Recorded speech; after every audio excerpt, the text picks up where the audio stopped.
The floor of the Oak Haven assisted living facility tasted of industrial bleach and dust. That was my first thought when my knees buckled and the world turned sideways. Not fear, not pain, but the distinct sharp taste of cleanliness that barely masked the scent of decay. The doctor later told me, in that patronizingly soft voice they reserve for the elderly, that my heart had simply grown tired. He spoke of it as if it were an old engine that had run out of steam, a mechanical failure of age. But doctors, for all their education, often miss the poetry of anatomy. Hearts do not just get tired. They are not muscles that simply fatigue from overexertion. They are vessels. They break. They fissure under the colossal weight of carrying too much for too long. Mine had borne 72 years of silent worry, unrelenting sacrifice, and a love that I had poured out like water from a pitcher that never once got refilled.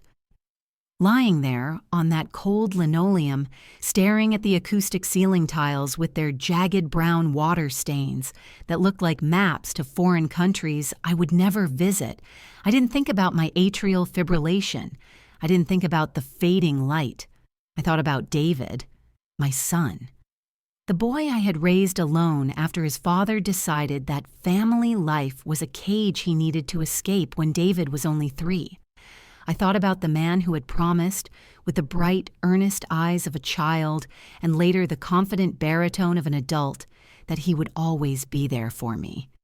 The world tilted further, voices echoing around me as if I were submerged in deep water. The pressure in my chest wasn't just physical. It was the accumulation of 1,000 disappointments pressing down on my sternum. A cold metal disc pressed against my wrist. A woman's face, blurred and haloed by the harsh fluorescent hallway lights, swam into view above me. Her lips moved, rubbery and slow, and it took a long moment for the sound to sync with the motion. "Ma'am, can you hear me? We are calling the paramedics. Who should we contact? Is there family?" My mouth answered before my brain could process the futility of the request.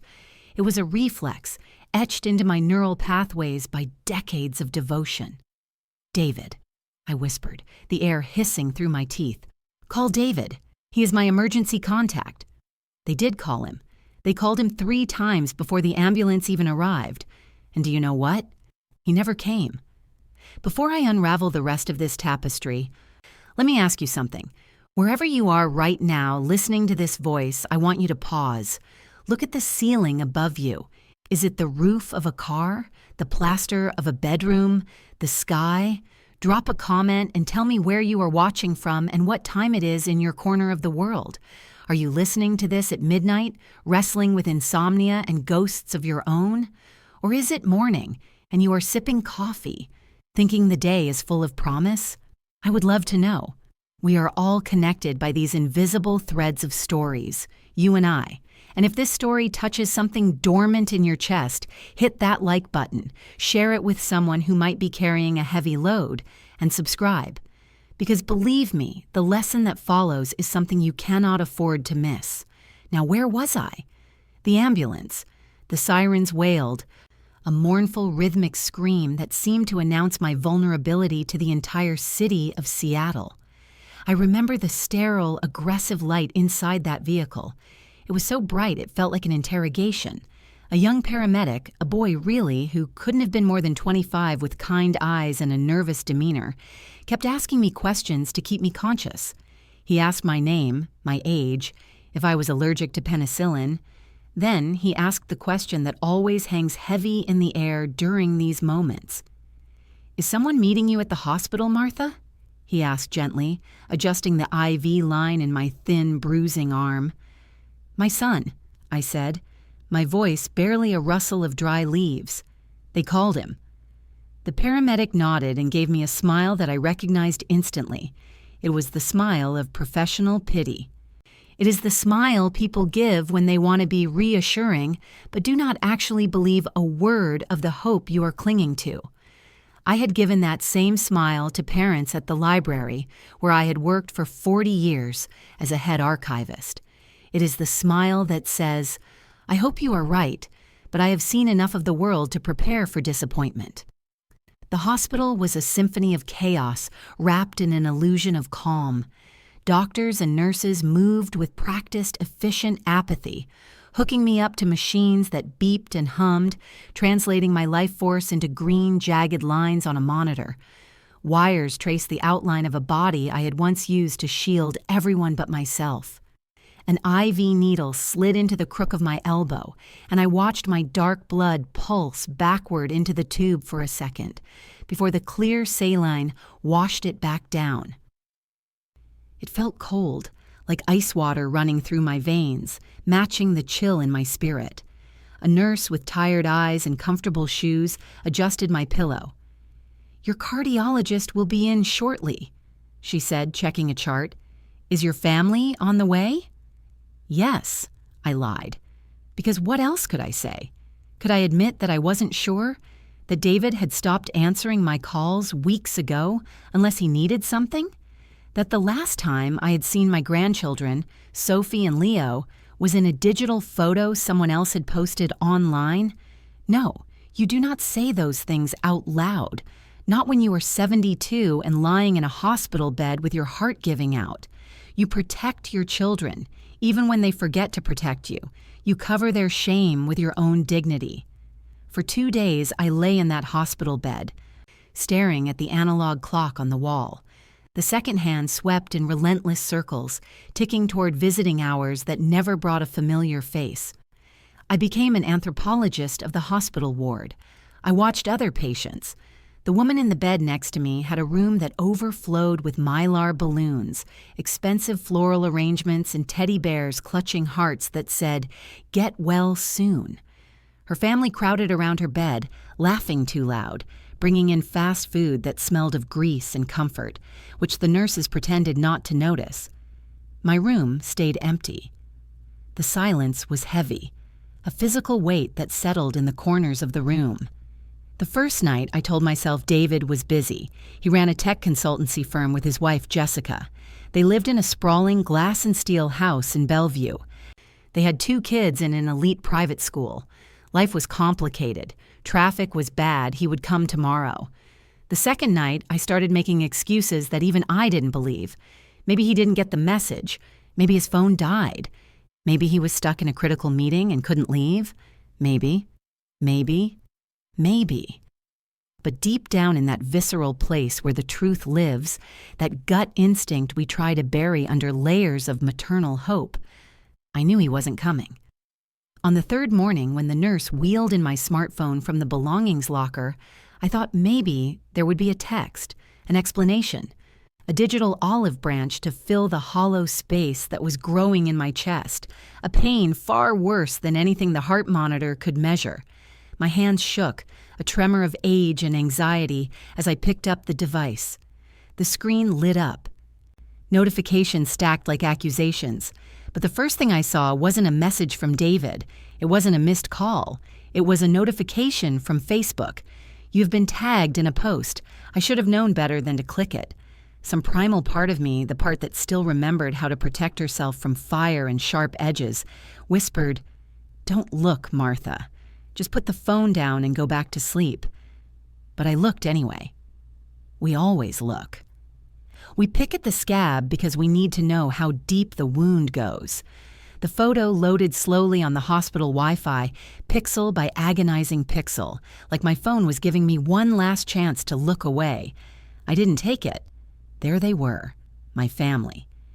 David stood on the left, looking tan and fit, his arm draped casually around Jessica's waist.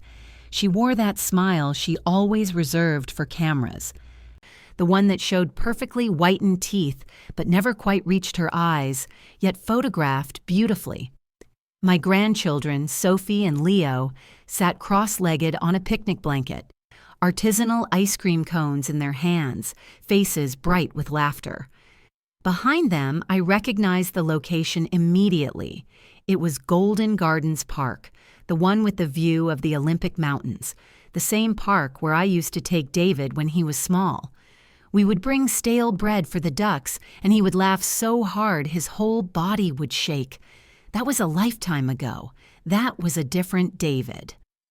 I scrolled down to read the caption, though something in my gut already knew what it would say. Family Day, disconnecting from the drama to reconnect with what matters. Sometimes peace is found in the people who choose to show up. Yana blessed, Sierra family first. No negativity. I read it once, then twice, then a third time until the words stopped being language and became just shapes on a screen, meaningless and cruel all at once. Disconnecting from the drama. The phrase sat in my chest like a stone swallowed whole. What drama had I caused? Was having a heart attack drama? Was asking to see my grandchildren more than twice a year drama? Was calling on David's birthday to sing to him drama? If needing your family makes you dramatic, then every mother in a nursing home must be a Shakespearean tragedy. The nurse thought my IV drip had made me dizzy when she walked in and found me staring at nothing. The color drained from my face. "Mrs. Sterling, are you all right? You look pale." "I'm fine," I said. Which is what you say when fine is the furthest thing from the truth. She didn't believe me. I could tell by the way she lingered, checking my vitals twice, adjusting the blanket I hadn't asked her to touch. But she was kind enough not to push, and I was grateful for that. Some pain is too private for witnesses. After she left, I looked at the photo again. This time, I noticed the small details. The timestamp. Yesterday, 2:47 in the afternoon. Right around the time I was being moved from the emergency room to the cardiac unit, doctors discussing whether my heart could handle a catheterization procedure. I zoomed in on Sophie's face. She was 10 now. Leo had just turned 13. They looked happy, genuinely, purely happy. And why shouldn't they be? They didn't know their grandmother was 15 miles away, alone in a hospital room, wondering why the people she had loved most had become strangers who occasionally remembered she existed.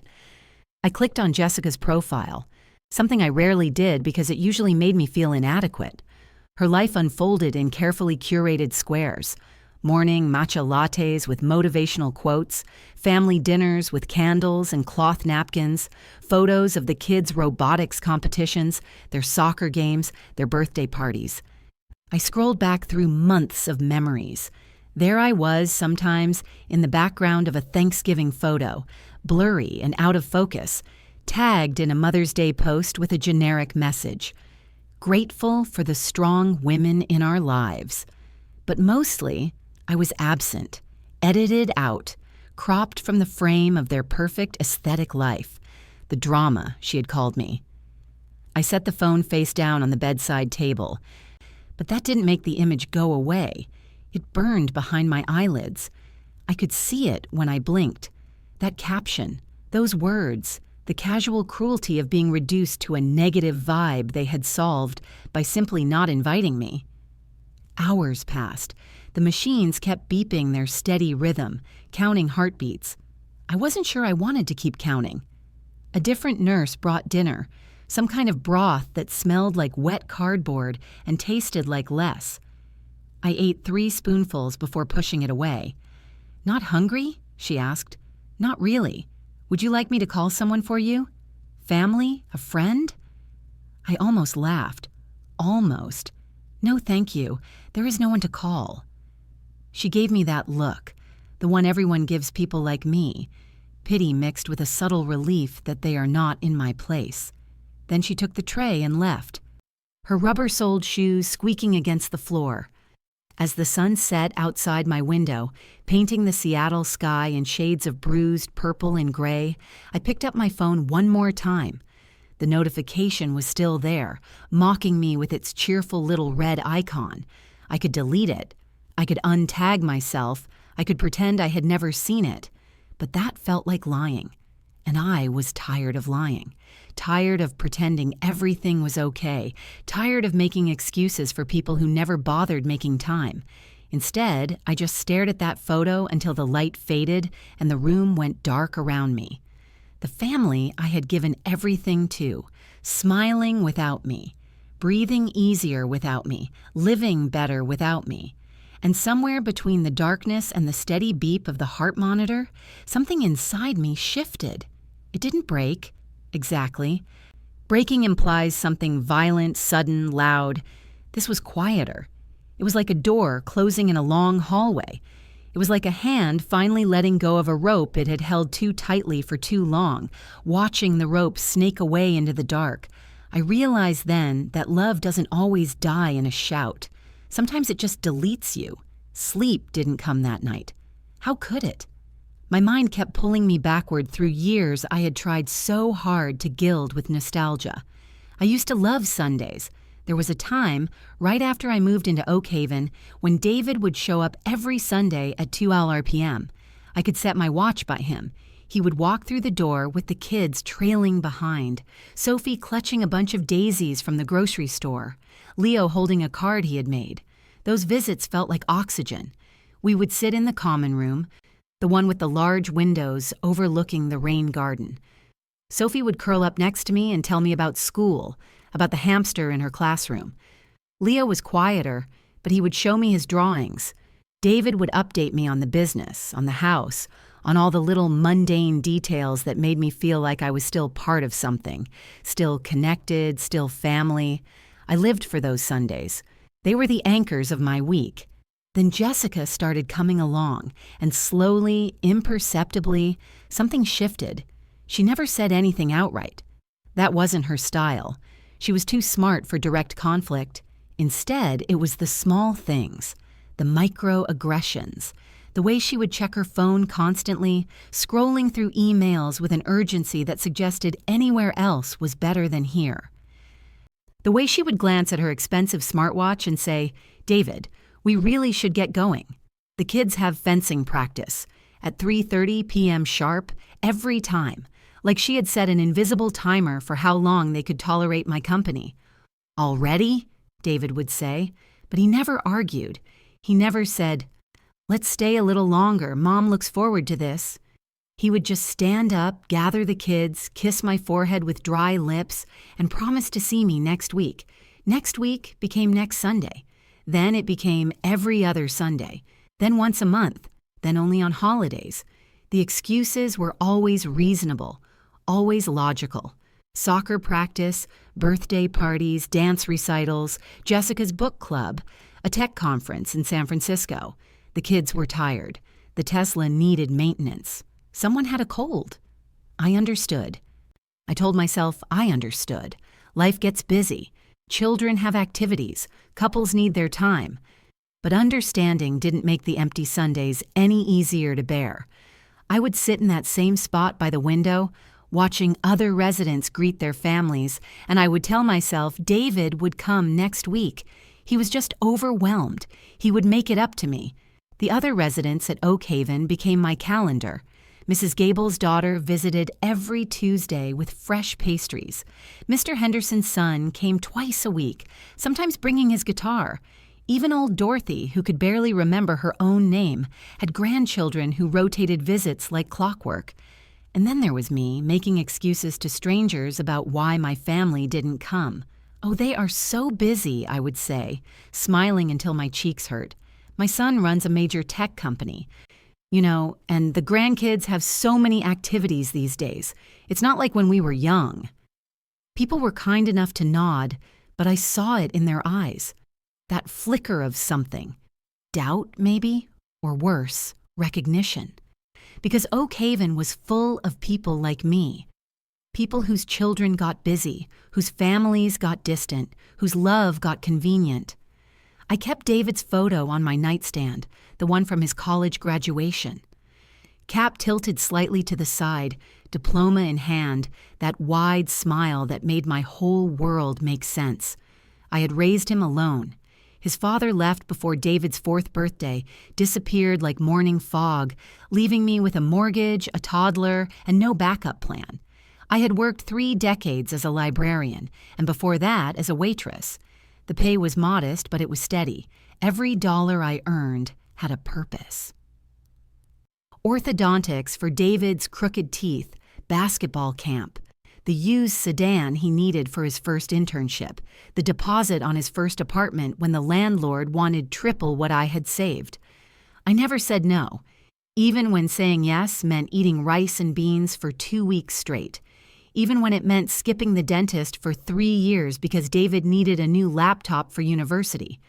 Even when it meant selling the house I had finally paid off so I could move into Oak Haven and not be a burden. That is what I told myself, that I was making it easier for him, giving him space to build his own life, raise his own family, succeed without worrying about his aging mother in a house that was too big for one person. The irony wasn't lost on me now, lying in the dark. I had made myself so easy to forget that he had actually forgotten. Morning came with the sound of breakfast trays rattling down the hallway. I hadn't slept, not really, just drifted in and out of that strange space between consciousness and dreams, where memories feel more real than the present. The nurse who came in was different from the others. Her badge said, Elena, and she moved with the kind of gentle confidence that comes from actually caring about the job, not just collecting a paycheck. "Good morning, Mrs. Sterling," she said, setting down a tray with oatmeal and weak tea. "How are we feeling today?" The question hung in the air between us. How was I feeling? Like I had spent 72 years building a bridge to nowhere. Like every sacrifice I had made had been written on paper that dissolved in water. Like I was finally understanding the difference between being loved and being useful. "I'm fine," I said, which was becoming my default answer to the universe. Elena tilted her head slightly, studying me with dark, intelligent eyes that had probably seen through 1,000 lies just like mine. She pulled up the visitor's chair, the one no visitor had used, and sat down. Not hovering over me like the doctors did, checking their watches, but settling in like she had nowhere else to be. "You know," she said quietly, her voice carrying a trace of an accent I couldn't place. "I have worked here 5 years. I have learned that when someone says they are fine in that particular tone, they are usually anything but." I tried to smile, but my face felt stiff. "I appreciate your concern, Elena, but really I am okay. Just tired." "No family yet?" Those 3 words shouldn't have hurt as much as they did. They were just facts. "They're busy," I said, the automatic defense springing up. Elena nodded slowly. She didn't offer platitudes. She didn't say, "Oh, I'm sure they'll come soon." She just reached over and adjusted my blanket, a small gesture that felt more genuine than any of David's promises in the last decade. "If you need anything at all, you press that button, even if it is just to talk." After she left, I reached for my phone. I don't know what I was hoping to find. Maybe a missed call that hadn't come through. Maybe a text that explained everything. Instead, I found myself scrolling through old messages, reading back through months of conversations that told their own story. December 25th, Christmas morning. Me, "Merry Christmas, sweetheart. Hope you and the family are having a beautiful day. Love you." David, 6 hours later. "Thanks, Mom. Crazy busy here. Talk soon." November, Thanksgiving. Me, "Happy Thanksgiving, David. I'm so thankful for you and the kids. Wish I could be there." David, "Happy Thanksgiving. Jessica's family is here. House is packed. Catch up next week." October, my birthday. Me, "Thank you for the card, honey. It was lovely. Would love to see you all soon." David, "We'll try to swing by next month." They never did. I kept scrolling, watching the pattern repeat itself like a script we had both memorized. My messages were long, full of news about Oak Haven, questions about the grandchildren, updates on my health. His responses were brief, polite, distant. The kind of texts you send to a former colleague you don't want to be rude to, not your mother. There was one from April that stopped me cold. I had sent him an article about heart health, something I had read in the facility's newsletter. Not because I was worried for myself yet, but because I thought he would find it interesting given his stress levels. I had written, "Saw this and thought of you. Take care of yourself, sweetheart. We aren't getting any younger." He had responded with a thumbs-up emoji. Nothing else. Just a single digital gesture that took half a second of his time. That is what I had become. Worth a thumbs up. I put the phone down and stared at the ceiling. When had it started? When had I stopped being mom and started being an obligation? Was it when I moved into Oak Haven? Was it when Jessica entered the picture? Or had it been gradual? So slow I didn't notice the distance growing until I was standing on one side of a canyon with no bridge back. The truth settled over me like a wet wool blanket. It wasn't sudden. It wasn't any one moment. It was 1,000 tiny moments where he chose something else, someone else, anywhere else. And I had let him. I had made it easy by never complaining, never demanding, never expecting more than he was willing to give. I had been so afraid of being the difficult mother, the needy one, the burden, that I had asked for nothing until nothing was exactly what I got. Elena, came back later that afternoon to check my vitals. "Your heart rate is better today," she said, wrapping the blood pressure cuff around my arm. "That's good," I replied automatically. "Mrs. Sterling, can I ask you something?" I nodded. "Do you have friends at the facility? People you talk to besides staff?" The question surprised me. "A few. Mrs. Gable and I play cards sometimes." "Why?" Elena paused, choosing her words carefully. "Sometimes. Sometimes the people who end up alone aren't alone because nobody loves them. They are alone because they spent so much time loving everyone else that they forgot to notice who wasn't loving them back." Her words hit like a diagnosis more accurate than anything the cardiologist had written on my chart. I felt my throat tighten, but I refused to cry. Not again. Not over people who weren't crying over me. "Thank you, Elena," I whispered. She squeezed my hand once before leaving. In that moment, a stranger showed me more kindness than my son had in years. I woke on the 5th morning to a sound I hadn't heard in months. My phone was buzzing, not just once or twice, but continuously vibrating against the metal bedside table like an angry hornet trapped in a jar. The noise pulled me from the thin sleep I had finally managed to find. For a moment, I was disoriented. Then I saw the screen. 53 missed calls. My heart, the same damaged organ that had brought me here, started racing. 53 calls. Something was wrong. Something terrible must have happened. Was it Sophie? Leo? Had there been an accident? A fire? My hands shook as I grabbed the phone, barely able to unlock the screen. The call log filled with David's name over and over, time-stamped throughout the night. 3:17 a.m., 3:45 a.m., 4:12 a.m., 4:33 a.m. The calls kept coming, desperate and relentless. Below the missed calls was a text message sent at 5:47 in the morning. "Mom, where are you? It's an emergency." Fear shot through me like electricity. An emergency. My mind raced through possibilities, each one worse than the last. The kids. It had to be the kids. Nothing else would make him call like this. My finger hovered over the call back button. Every instinct I had honed over decades of motherhood screamed at me to call him immediately, to fix it, whatever it was. But something made me pause. It was 6:15 in the morning now. If something had truly happened to the children, if there was a real physical crisis, wouldn't he have called the hospital directly? Wouldn't he have tracked me down through Oak Haven? Wouldn't he have shown up?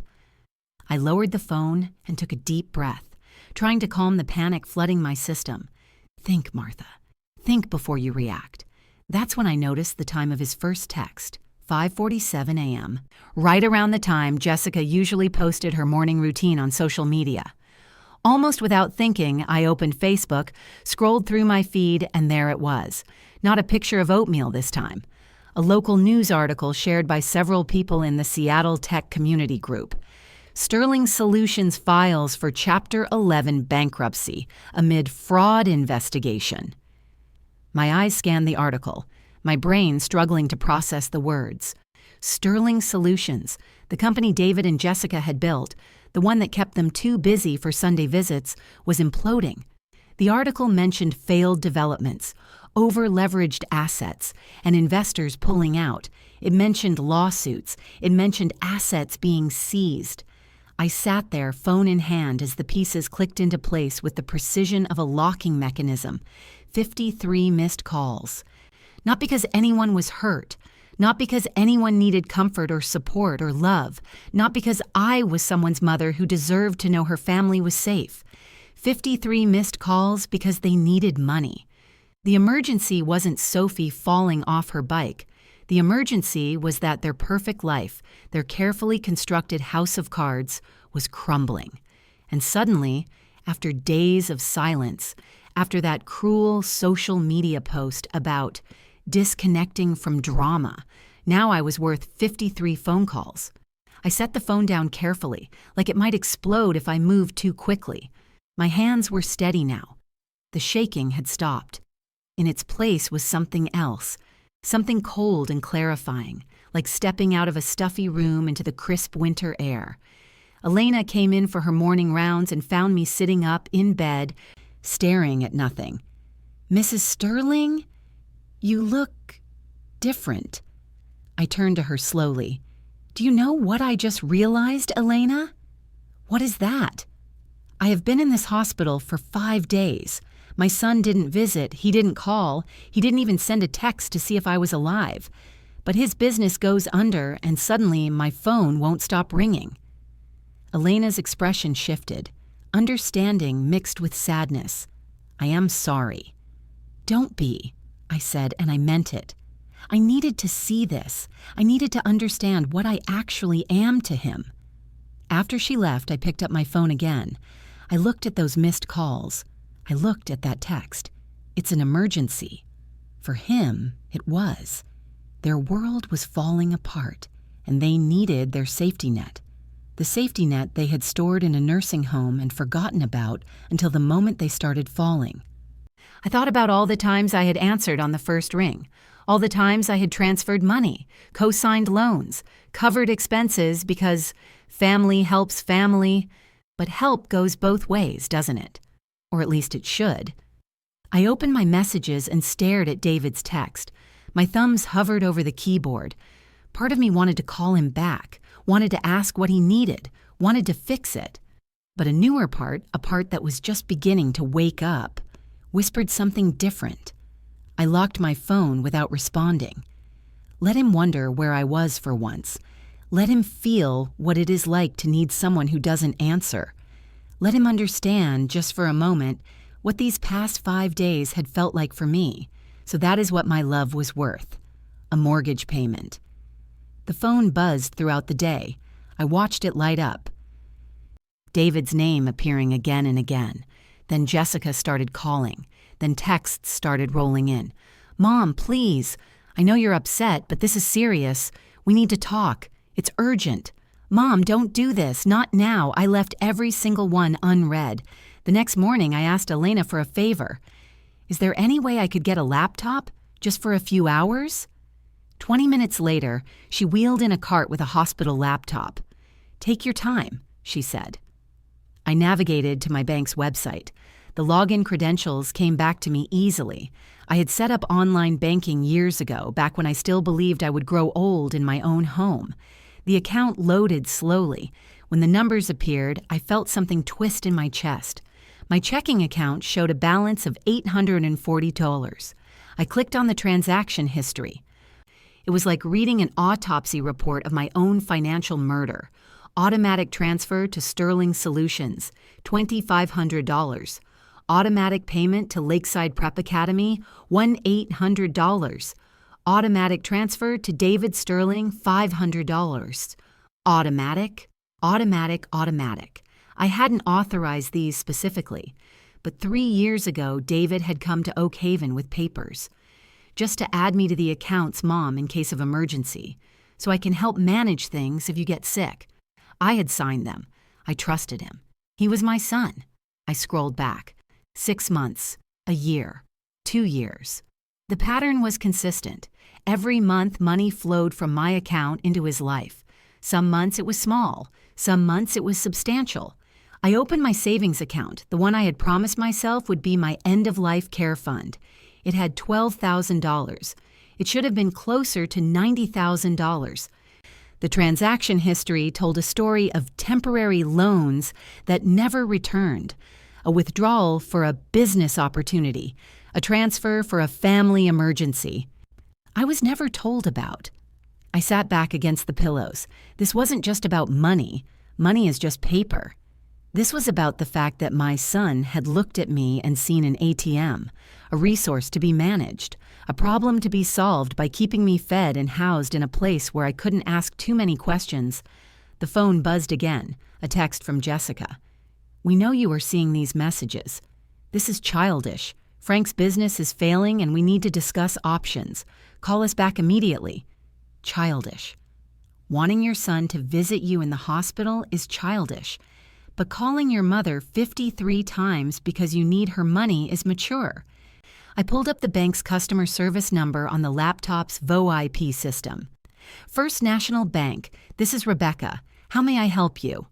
"Hello, Rebecca. My name is Martha Sterling. I need to make some changes to my accounts." I walked her through the verification. Then I dropped the hammer. "I need to remove a joint account holder, my son, David Sterling. I want to remove his access completely. I want to close the current accounts and open new ones in my name only." "I see," Rebecca said, her voice professional but hesitant. "May I ask if there's a particular reason?" Sometimes families find it helpful to maintain access for emergencies. "The emergency is why I'm calling," I said. We processed the request. Then I moved to my retirement account. The beneficiary, David Sterling. Power of attorney, David Sterling. "I need to change my beneficiary," I told the next representative. "I want to split it between the nursing staff fund at Oak Haven and the Seattle Public Library Literacy Program." And removing David Sterling entirely? Entirely. When I hung up, I sat staring at the confirmation email. It was done, not out of anger, not out of revenge, out of mercy for myself. I kept the phone off for 3 hours. When I turned it back on, the explosion had happened. "Mom," the bank called. "What did you do? You can't just cut us off like this. We're going to lose the house. You're being vindictive." And then a voicemail from Jessica. I pressed play. "Martha, I don't know what game you think you're playing, but it ends now. David has been managing your finances because you couldn't handle it. That money? David earned it by dealing with your constant needs. You want to cut us off? Fine. But you're cutting off your grandchildren too. Don't expect any more visits, no more photos. You want to be alone in that depressing room? Congratulations," I listened to it. Then I forwarded it to my lawyer along with a screenshot of the bank transfers. Then I typed one message to David. Just one. "I already gave you everything. You just never appreciated it. Do not contact me again." 2 weeks later, the doctors cleared me to return to Oak Haven. Walking back through those doors felt different. I wasn't returning defeated. I was returning freed. The staff greeted me like family. Mrs. Gable waved from the card table. "Martha, we were so worried." "I'm okay," I told her, and I was. My room was exactly as I had left it, but I saw it with new eyes. It wasn't a storage unit for an old woman. It was my sanctuary. 3 days later, a package arrived. No return address, just a bouquet of yellow tulips, my favorite, and a letter. I opened the letter. It was from David. "Mom, I don't even know where to start. Jessica left with the kids. She went to her parents. The house is in foreclosure. I'm staying in a motel. I messed up. I know that doesn't cover it. I took your life and treated it like a loan I never intended to repay. I'm sorry. I don't expect you to forgive me, but I see it now. I see what I lost. I read it twice. Then I looked at the tulips. They were beautiful, fresh, bright. In another life, they would have made me cry. They would have been enough to make me pick up the phone. But forgiveness doesn't refill bank accounts.